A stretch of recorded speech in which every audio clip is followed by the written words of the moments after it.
Well, millions in the Northeast are digging out today. Yesterday's storm dumped more than a foot of snow in so many major cities. But Hartford, Connecticut, if you had them in the office pool, they were your winner. 19 inches plus, perhaps. Temperatures also dropped across the region and, in fact, remain awfully nippy today. Wind chill is sub-zero in some parts of the region, as we see here. And take a look at what else the storm brought.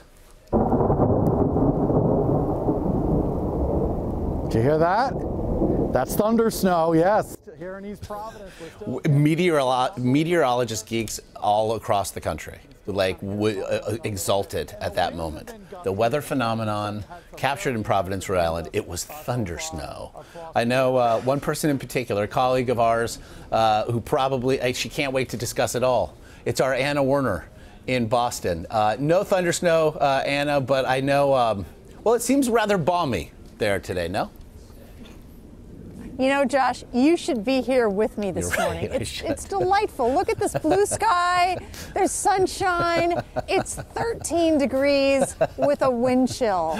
You know, you don't get that every day. And the other thing you don't get every day is you come out to your car, Josh, and you see, I don't know, 2 feet, 3 feet of snow on top of it, and then you have to dig it out. We just had to do this actually with our vehicle because it got stuck in one of these snow drifts. Takes about 20 minutes, and you need a good shovel for yourself. But the good news for Boston is that things have calmed down somewhat since yesterday. I know you've seen the video from along the coast. We were in Plymouth, Massachusetts yesterday, and let me tell you, blowing snow, high winds, gusts up to 65 miles an hour, and that equals whiteout conditions. We saw that a lot driving around yesterday.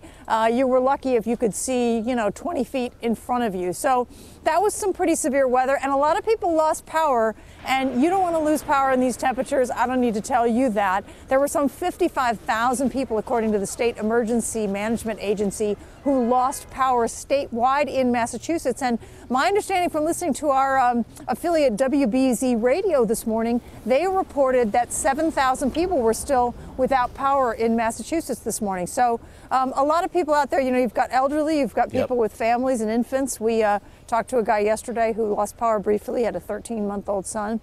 So the story here in Boston is they're digging out. We still have some people facing power issues around the state. Hopefully things will improve today, although I don't think there's going to be much melting. The temperatures need to warm up, and they're expecting more snow coming in a couple days, possibly over the weekend, Josh. So it's February in Boston. This is the first official blizzard they've had, though, in 2 years, more than 2 years. As it regards those winds and all the havoc that they did wreak yesterday, specifically with those the loss of power for so many, that was, again, just to reiterate, that was the big deal. Is it the sense there that things will be back to normal by close of business today? Yeah, I think in Boston for sure. I mean, we're already seeing they've had the plows out. The good thing about Boston is they know it's coming. They get the plows out. Last night we were driving on the highways, and they literally had teams of snow plows in front of us, 3 and 4 snow plows strategically lined up, covering the entire roadway, plowing as they went, and teams like swapping out literally in front of us. It was really wild to see, but they really know how to manage this, how to handle this. They deal with it every year. I have lived in places, for instance, Dallas, where they don't know and they're not prepared to deal with this, and then they get 5 inches of ice on the bridges, and that is scary. Yeah. So you're better off in a place like this, frankly, where they have the equipment and they know how to deal with it, than in some of the southern climates where they don't really have this stuff. It hits and becomes a big-time emergency and a big safety issue for people. Glass half full. At least we did get to mid-February, frankly, before we saw one of these, and well, hopefully we've seen it for the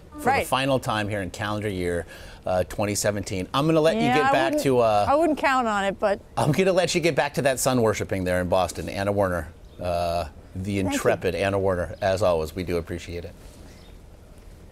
Thank you, Josh.